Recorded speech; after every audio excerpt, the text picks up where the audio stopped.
నమస్కారం, welcome to C news. నా పేరు కృష్ణకుమార్. న్యూస్లో ముందుగా హెడ్లైన్స్. సినీ పరిశ్రమ అభివృద్ధికి కూటమి కట్టుబడి ఉంది. రాష్ట్ర పర్యాటక సినిమాటోగ్రఫీ శాఖ మంత్రి కందుల దుర్గేష్.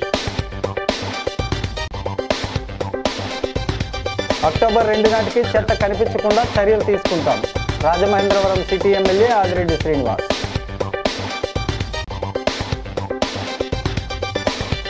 ప్రవీణ్ పగడాల సంస్మరణ సభ వాయిదా, హైకోర్టు అనుమతితో నిర్వహిస్తామన్న హర్ష కుమార్. రాజమౌళి దెబ్బకు సినిమా ఇండస్ట్రీ నాశనం. AP film chamber executive member Anusri.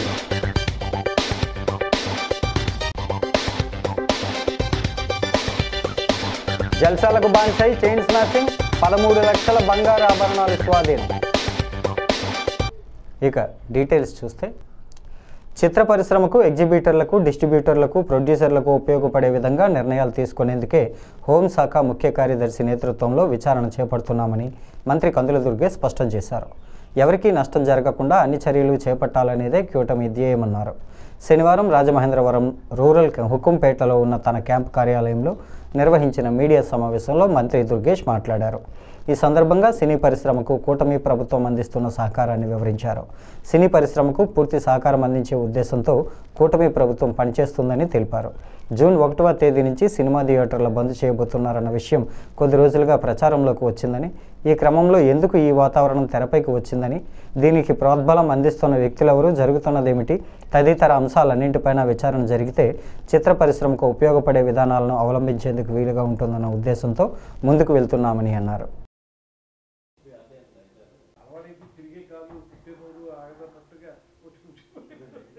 ఇప్పుడు సడన్గా థియేటర్లు మూసివేత అనేటువంటి అంశం తెర మీదకి రావటం అనేది ఎందుకు జరుగుతుంది? దీని వెనక ఏమైనా కారణాలు ఉన్నాయా? అది కూడా రేపు జూన్ 12వ తారీఖున పవన్ కళ్యాణ్ గారి సినిమా రిలీజ్ అవుతున్న సందర్భంలో ఎందుకు ఈ రకమైన వాతావరణం వచ్చింది? అదే సందర్భంలో ఒకవేళ మీరు థియేటర్లు మూసివేయాలనేటువంటి నిర్ణయం కానీ తీసుకున్నట్లయితే ఆ నిర్ణయాన్ని అసలు మీరు ముందు ఎవరితోన్నా చర్చించి ఆ నిర్ణయానికి రావాలి. కానీ ఎకాయికిన థియేటర్లు మూసివేత అనేటువంటి తీవ్రమైన నిర్ణయానికి రావడానికి మీకు దోహదం చేసినటువంటి కారణాలు ఏంటి? ఇవన్నీ తెలియాల్సిన అవసరం ఉంది. కనుకే ఈ విచారణ చేపట్టడం అనేటువంటిది కార్యక్రమాన్ని మేము తీసుకోవడం జరిగింది. దీని ద్వారా ఒకటే మేము మనవి చేసేది, ఇవాళ ఈ ప్రభుత్వం మీకు అత్యంత గౌరవం ఇస్తూ ఉంది. పరిశ్రమని అన్ని రకాలుగా కూడా ఆదుకోవడానికి సిద్ధంగా ఉన్నాం. కలిసి ముందుకు వెళదాం అనేటువంటి ఆలోచన చేయడానికి వీలుగానే కొత్తగా సినిమా సంబంధించినటువంటి పాలసీని తీసుకొస్తూ ఉన్నాం. పాలసీ తీసుకొచ్చినప్పుడు ప్రతిసారి మీరు మాకు ఒక అప్లికేషన్ పెట్టుకునే పరిస్థితి లేకుండా, ప్రతి సినిమాకి విడివిడిగా అడగక్కర్లేకుండా ఒక పాలసీ ద్వారా మొత్తం అందరికీ కూడా ఏదో రకంగా సపోర్ట్ ఉండేలాగా మేము ఒక నిర్ణయం తీసుకోబోతున్నాం. ఇంత మంచి వాతావరణంలో ఉన్నప్పుడు ఎందుకు ఈ సినిమా థియేటర్లు మూసివేత అనేటువంటి మాట ఎందుకు వచ్చింది అనేటువంటిది మాకు తెలియాలి. స్థానిక 45వ డివిజన్ R&B వాంబే కాలనీ వద్ద నిర్వహిస్తున్న చెత్త డంపింగ్ యార్డ్తో స్థానికులు ఎంత ఇబ్బంది పడుతున్నారో ఒక శాసనసభ్యుడిగా తనకు తెలుసునని, త్వరలోనే వారి ఇబ్బందులన్నీ తీర్చి ప్రశాంతమైన వాతావరణంలో జీవనం సాగించేలా చేస్తామని ఆదిరెడ్డి శ్రీనివాస్ అన్నారు. స్థానిక 45వ డివిజన్లో ఉన్న డంపింగ్ యార్డ్ను శనివారం ఎమ్మెల్యే ఆదిరెడ్డి శ్రీనివాస్ పరిశీలించారు. 5,42 లక్షలతో కొనుగోలు చేసిన చెత్తను నిర్వహణ చేసి మళ్లీ ఉపయోగించుకునేందుకు వీలుగా తయారు చేసే లెగసీ వేస్ట్ మేనేజ్మెంట్ యంత్రాన్ని ఆయన ప్రారంభించారు. ఆదిరెడ్డి మాట్లాడుతూ, ఈ యంత్రం ద్వారా వివిధ డివిజన్లలో సేకరించిన చెత్తను ఎప్పటికప్పుడు నిర్వహణ చేసి కంపెనీలకు ఉపయోగపడేలా విక్రయించడానికి స్వచ్ఛంద కార్పొరేషన్, మున్సిపల్ కార్పొరేషన్, తరుణి అసోసియేట్స్ సంయుక్తంగా పనిచేస్తున్నాయని అన్నారు. R&B కాలనీతో పాటు రత్నంపేట, లూదర్గిరి ప్రాంతాల ప్రజలకు మంచినీరు, ప్రశాంతమైన వాతావరణంలో జీవించేలా అక్టోబర్ 2 నాటికి డంపింగ్ యార్డ్లో పరిస్థితులను పూర్తిగా మారుస్తామన్నారు. ఆయనకు మాజీ corporator Koyyala Ramana, corporation MVK Madhavi స్వాగతం పలికారు. టీడీపీ నాయకులు మజ్జి రాంబాబు, దాస్యం ప్రసాద్, బుడ్డిగ రవి, ఆడారి లక్ష్మీనారాయణ, బాలు, మదీనా తదితరులు ఈ కార్యక్రమంలో పాల్గొన్నారు.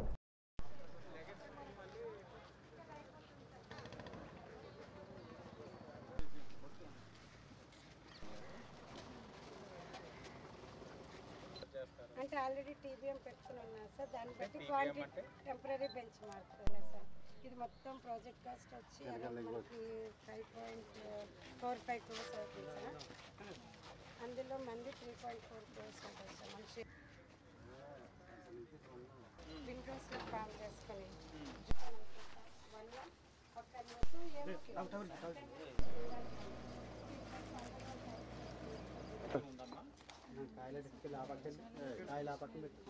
మిషన్ వచ్చి గట్టిగా చేస్తే 1 మంత్ అయిపోతుంది సార్. ఒకప్పుడు వేసేవారు ఇది కలిపి 76,000. క్వారీ ప్రాంతంలో ఆర్ఎన్బి కంపోస్ట్ యార్డ్ చాలా దయనీయమైన పరిస్థితి. ఇక్కడ నివసిస్తున్నవారు ఆర్ఎన్బి కాలనీ ఏదైతే అక్కడ వాంబే ఉందో, అలాగే దీని చుట్టుపక్కల లోదర్గిరి కానీ మరో పక్కన రత్నంపేట వాంబే, వీళ్ళందరూ కూడా దశాబ్దాలుగా నగరంలోని వచ్చిన వ్యర్థాలన్నింటినీ కూడా ఇక్కడ ఏదైతే మనం డంప్ యార్డ్ కింద వదిలివేస్తూ ఉన్నాం, ఆ వ్యర్థాల నుంచి వచ్చే వాసన కానీ అన్నీ కూడా భరిస్తూ ఉన్నారు రాజమండ్రి ప్రజల కోసం. వీరు ఎన్నుకోబడిన ప్రభుత్వం మంచి ప్రభుత్వం. ఈ లెగసీ వేస్ట్ ఏదైతే ఉందో దీర్ఘకాలికంగా దశాబ్దాలుగా ట్రీట్ చేసే కార్యక్రమం తీసుకున్నాం. ఈ ట్రీట్మెంట్ ద్వారా లెగసీ వేస్ట్ ల్యాండ్ రిక్లమేషన్ అంటే ఏదైతే ఈ వేస్ట్ అంతా కూడా డంప్ అయి ఉందో ఈ వేస్ట్ని ఈ యొక్క పరికరం ద్వారా ట్రీట్ చేసి ఆ భూమిని మళ్ళీ మనం సొంతం చేసుకోబోతా ఉన్నాం. సొంతం చేసుకున్న భూమిని ఏ విధంగా వాడాలన్న దాన్ని బట్టి ఆ భూమికి ఫర్దర్గా ట్రీట్ చేయడం జరుగుతుంది. అలాగే బయో రెమిడేషన్ అండ్ బయో మైనింగ్, ఫైనల్గా జీరో రెసిడ్యూస్ అంటే ఇక్కడ ట్రీట్మెంట్ అయిన తర్వాత ఏదైతే ఎండ్ ప్రొడక్ట్స్ ఇనర్ట్ కానీ ఆర్డిఎఫ్ కానీ మెన్యూర్ కానీ ఏదైతే ఉన్నాయో ఏది కూడా బై ప్రొడక్ట్ అనేది ఇక్కడ ఉండదు. ఈ ట్రీట్మెంట్ అయిన తర్వాత వచ్చిన మెటీరియల్ ఏది కూడా ఇక్కడ ఉంచరు, అంతా కూడా బయట ఏదో ఒకటి. ఈ మెన్యూర్ ఉందంటే ఏదో ఒక కంపెనీతో మాట్లాడుకుంటారు, అలాగే ఆర్డిఎఫ్ ఉందంటే అది ఏదో ఒక సంస్థతో మాట్లాడుకొని ఇక్కడ ట్రీట్ చేసిన తర్వాత ఏ ఒక్క చిన్నంత పరికరం కూడా ఉంచకుండా అన్నిటిని కూడా బయటికి తరలించే కార్యక్రమం ఇది జరుగుతుండగా ఫర్దర్గా సిటీలు ఏదొచ్చినా డ్రై వేస్ట్ వెట్ వేస్ట్ కింద రావడం, అక్కడ ట్రీట్ చేసి మునుపులాగా ఇక్కడ ప్రజలకు ఇబ్బంది కలగకుండా చేసే కార్యక్రమం తీసుకుంటా ఉన్నాం. ఫర్దర్గా వేస్ట్ టు ఎనర్జీ జిందాల్ వారితో కూడా మాట్లాడుతూ ఉంది రాష్ట్ర ప్రభుత్వం. ఇప్పటికే గౌరవ మంత్రి నారాయణ గారు వచ్చేది ఈ జిల్లాలో ఒకటి పెట్టాలి. అది 6 ఎకరాల్లో స్థాపించాలి, 6 ఎకరాల పైనే. అది స్థాపించిన తర్వాత చిన్న మున్సిపాలిటీస్ కార్పొరేషన్స్ అవసరమైతే కాకినాడ కార్పొరేషన్ కూడా అక్కడ ఏదైతే సాయంత్రం అయ్యేసరికి ఇళ్ల నుంచి తీసుకున్న వ్యర్థాలన్నీ డైరెక్ట్గా ప్లాంట్కి వెళ్ళిపోతాయి. వేస్ట్ టు ఎనర్జీ జిందాల్ వారితో గవర్నమెంట్ కూడా ఎంఓఈ అయ్యింది, కానీ ప్లేసే చూస్తూ ఉన్నారు. గౌరవ కలెక్టర్ గారు ఆ పని మీద ఉన్నారు. ఒకసారి అది వచ్చినట్లయితే ఇక్కడికి అది వచ్చే పని కూడా ఉండదు. ఇంకా శాశ్వత పరిష్కారం ప్రజలందరూ కూడా మనశ్శాంతిగా స్వచ్ఛమైన గాలిని పీల్చుకునే అవకాశం కల్పిస్తూ ఉన్నాం. 24న జరగవలసిన ప్రవీణ్ పగడాల సంస్మరణ సభను ప్రభుత్వం హైకోర్టు అనుమతి ఇవ్వని కారణంగా వాయిదా వేస్తున్నట్లు మాజీ ఎంపీ జీవి హర్షకుమార్ వెల్లడించారు. హైకోర్టులో అనుమతి సాధించిన అనంతరం అతి త్వరలోనే సంస్మరణ సభ నిర్వహిస్తామని తెలిపారు.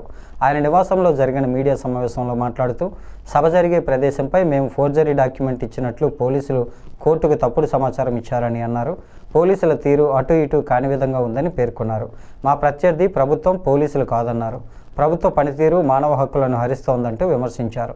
మీటింగ్కు వెళ్లొద్దని పోలీసులు చర్చిల్లోకి వెళ్లి భయపెట్టారని ఆందోళన వ్యక్తం చేశారు.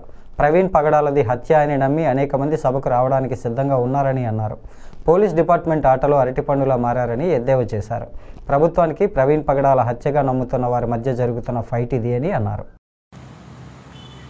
ఎప్పుడైతే ఈ సభ అనౌన్స్ చేసి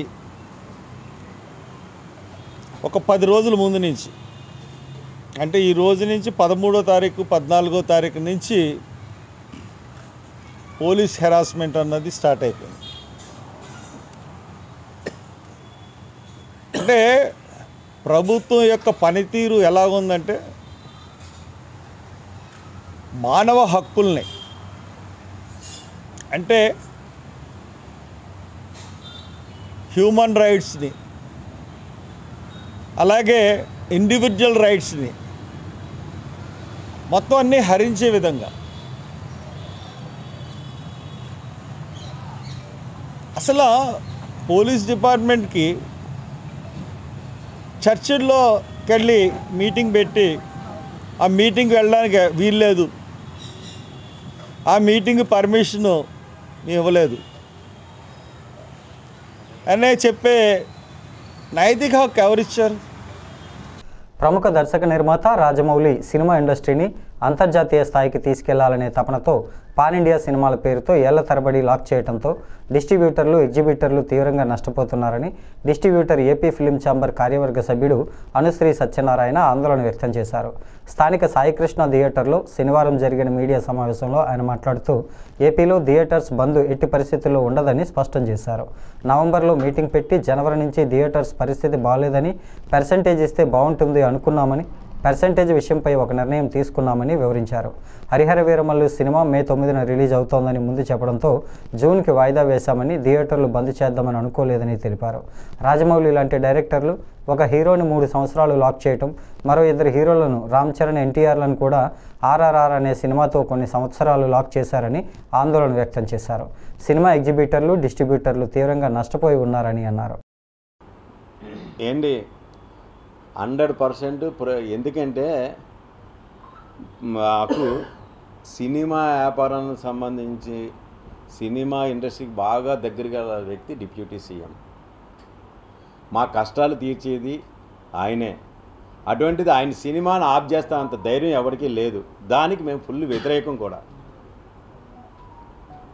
అసలు దానికి ఎట్టి పరిస్థితుల్లోనూ ఒప్పుకోం. కాకపోతే వాళ్ళు 100% వాళ్ళు చెప్పింది ఏంటంటే, మాకు తెలియదు, నిన్న స్క్రోలింగ్లో చెప్పేది ఏంటంటే, పెద్దలందరికీ కూడా చెప్పాం, ఏమైనా సమస్యలు ఉంటే మా దగ్గరికి రండి, మేము తీరుస్తామని చెప్పారు. గవర్నమెంట్ చాలా సానుకూలంగా ఉంది. కానీ ఇంతవరకు కూడా సోకాల్ పెద్ద మనుషులు కానీ, నిర్మాతలు కానీ ఎవరూ కూడా డిస్ట్రిబ్యూటర్లు కానీ, ఎగ్జిబిటర్లు కానీ పిలిచి ఇలా గవర్నమెంట్ మనల్ని ఇలాగా పిలిచింది, మన బాధలు చెప్పుకోమంటున్నారని ఒక్క మీటింగ్ కూడా వేయలేదు. తెలంగాణ ఆ నలుగురు ఈ నలుగురు కానీ మీరు అంతా చెప్తున్నారు, కానీ యాక్చువల్గా తెలంగాణ వేరు, వ్యాపారం అండి. సినిమా ఇండస్ట్రీలో 70-60% బిజినెస్ జరిగేది నైజాం ఏరియా.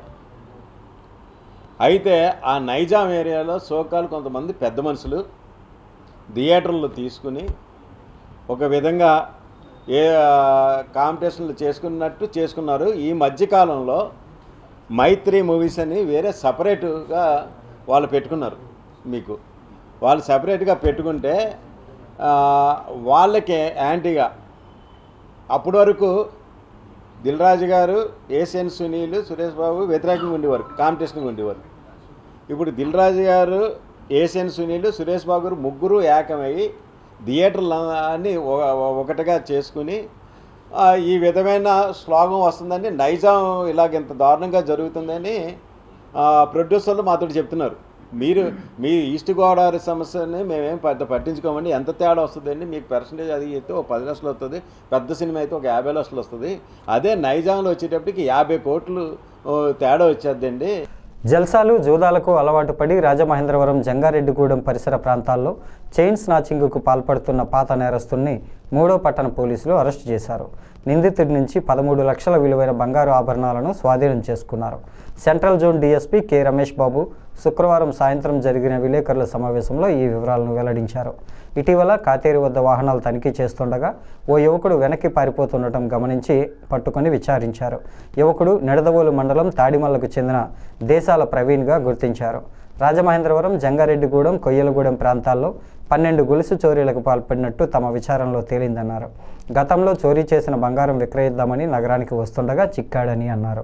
3వ పట్టణ పోలీస్ స్టేషన్లో 2, రాజానగరం స్టేషన్లో 1 కేసుకు సంబంధించి సుమారు 13 లక్షల విలువైన 130 గ్రాముల బంగారు ఆభరణాలు, ఓ ద్విచక్ర వాహనం, సెల్ ఫోన్ను నిందితుడి నుంచి స్వాధీనం చేసుకున్నామని అన్నారు.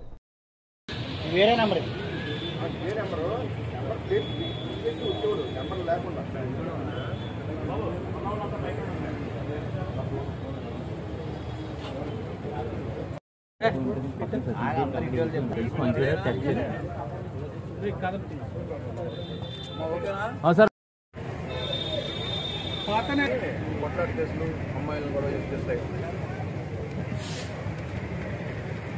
ప్రత్యేకమైన ప్రజలు కనిపించిన సిఎస్ అందరికీ, ఎస్ఎస్ సిబ్బంది ప్రత్యేకమైన వాళ్ళు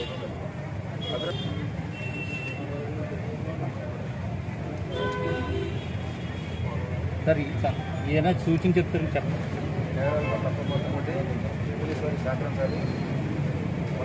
ఖచ్చితమైన సమాచారం మేరకు కాతేరు అండర్ బ్రిడ్జ్ సమీపంలో వెహికల్ చెకింగ్ నిర్వహిస్తున్న సందర్భంలో ఒక ముద్దాయిని అదుపులో తీసుకుని విచారించగా తూర్పుగోదావరి జిల్లాలో రాజమండ్రి టౌన్లో 3, ఏలూరు జిల్లాలో పరిధిలో ఉన్నట్టు జంగారెడ్డిగూడెం పోలీస్ స్టేషన్ పరిధిలో 7, కోయిలగూడెం పోలీస్ స్టేషన్ పరిధిలో 2 మొత్తం 12 కేసులు కన్ఫైజ్ చేయడం జరిగింది. అందులో భాగంగా మా దగ్గర జరిగినట్టు 3 కేసులకు సంబంధించి దాదాపు 130 గ్రాముల బంగారం, మా దగ్గర జరిగినట్టు 3 టౌన్లో 2, రాజానగరం పరిధిలో 1, 3 కేసులకు సంబంధించి 130 గ్రాముల బంగారాన్ని ఆడు ఈ నేరాలకు ఉపయోగించినటువంటి యాక్సిస్ స్కూటీని స్వాధీనం చేసుకున్నాం. అదేవిధంగా అతని కన్ఫెషన్లో కోయిలగూడెంలో 7 నేరాలు చేశానని, అదేవిధంగా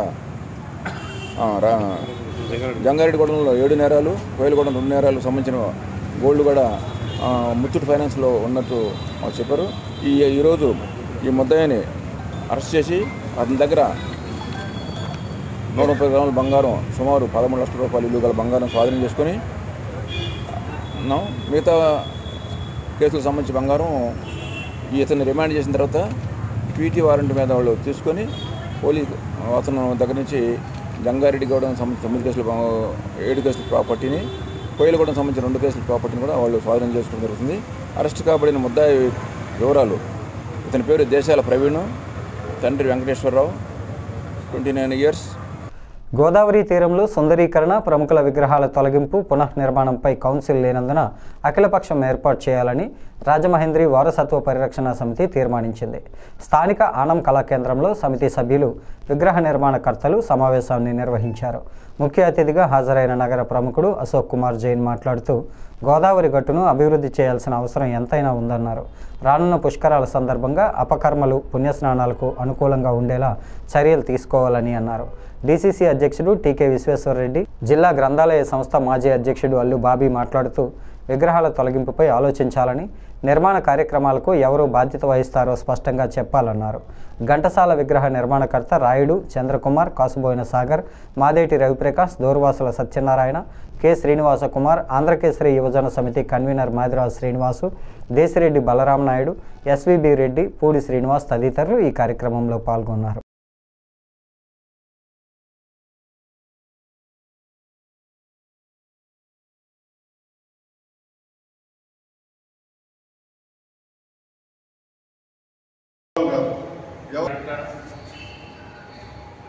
ప్రధానంగా రాజమహేంద్రి వారసత్వ పరిరక్షణ సమితి అనే పేరుతోటి మన విశ్వేశ్వరరెడ్డి గారి ఆధ్వర్యంలో మనం ఒక సంఘాన్ని అయితే స్థాపించుకున్నాం. దాని ముఖ్య ఉద్దేశం ఏంటంటే రాజమండ్రి యొక్క వారసత్వాన్ని పరిరక్షించాలనే ఉద్దేశంతో అనేక కార్యక్రమాలు చేయడం జరిగింది. ఇప్పుడు ప్రస్తుతం ఏదైతే ఒక విగ్రహం పెట్టాడు అంటే ఆ విగ్రహం యొక్క గొప్పతనం ఉండేది తప్ప అది శిలా విగ్రహం దేశంలో పుష్కరాలు దగ్గరికి వస్తాయి కాబట్టి కార్యాచరణ తీసుకోవాలి కాబట్టి మొదలుపెట్టారు. నాకైతే నేను అది ప్లాన్ ఏంటి, ఏం చేస్తారన్న దానికి నాకు అసలు ఐడియా లేదు, నేను దాన్ని మొదలుపెట్టలేదు. కాబట్టి నేను ఏం చేస్తే బాగుంటుంది అన్నది నా ఉద్దేశం అయితే ఒకసారి ఎమ్మెల్యే గారికి వెళ్ళి ప్రధానంగా రాజమహేంద్రి వారసత్వ పరిరక్షణ సమితి అనే పేరుతోటి మన విశ్వేశ్వరరెడ్డి గారి ఆధ్వర్యంలో మనం ఒక సంఘాన్ని అయితే స్థాపించుకున్నాం. దాని ముఖ్య ఉద్దేశం ఏంటంటే రాజమండ్రి యొక్క వారసత్వాన్ని పరిరక్షించాలనే ఉద్దేశంతో అనేక కార్యక్రమాలు చేయడం జరిగింది.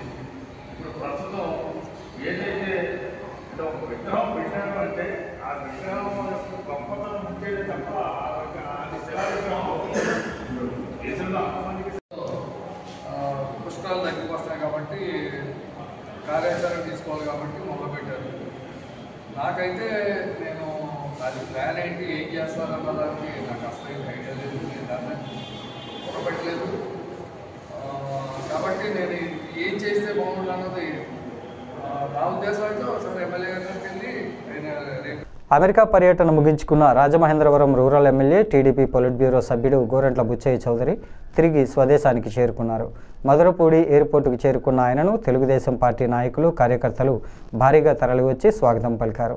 ఎమ్మెల్యే గోరంట్లకు దుస్సాలువా వేసి పుష్పగుచ్చాలు అందజేసి ఘనంగా స్వాగతించారు. టీడీపీ సీనియర్ నాయకుడు నున్న కృష్ణ, వెలుగుబంటి ప్రసాద్, వెలుగుబంటి రఘురాం, వెలుగుబంటి నాని, చెల్లిబోయిన శ్రీనివాస్, గోకా శ్రీను, కొంతమూరు, కొలమూరు, తొర్రేడు, వెంకటనగరం గ్రామాలకు చెందిన టీడీపీ నాయకులు, కార్యకర్తలు ఆయనను స్వాగతించిన వారిలో ఉన్నారు.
తెలుగుదేశం పార్టీ హుకుంపేట గ్రామ కమిటీకి అధ్యక్షుడిగా రెండోసారి ఏకగ్రీవంగా ఎన్నికైన దొద్దుపూడి రమేష్కి గ్రామ టీడీపీ నాయకులు చిరు సత్కారం చేశారు.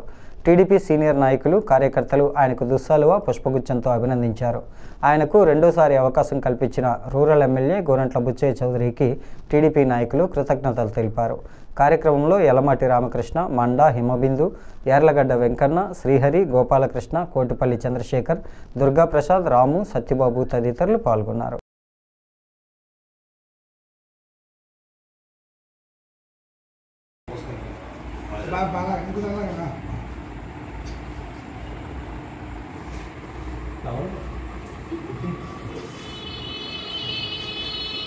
ఓకే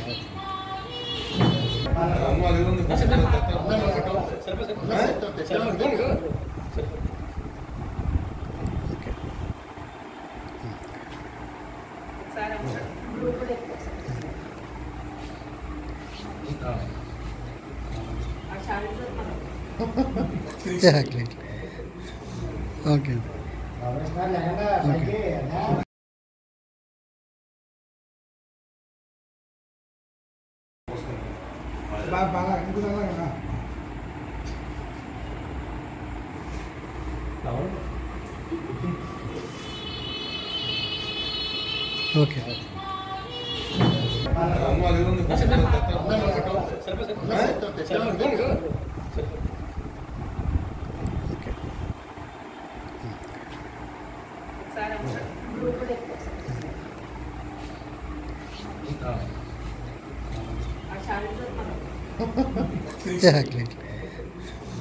ఓకే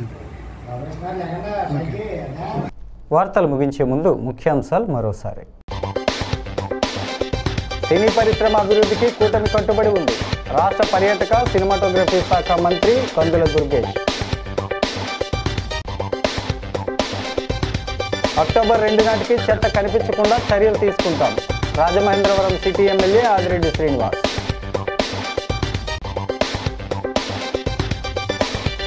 ప్రవీణ్ పగడాల సంస్మరణ సభ వాయిదా, హైకోర్టు అనుమతితో నిర్వహిస్తామన్న హర్ష కుమార్. రాజమౌళి దెబ్బకు సినిమా ఇండస్ట్రీ నాశనం. AP film chamber executive member Anusri.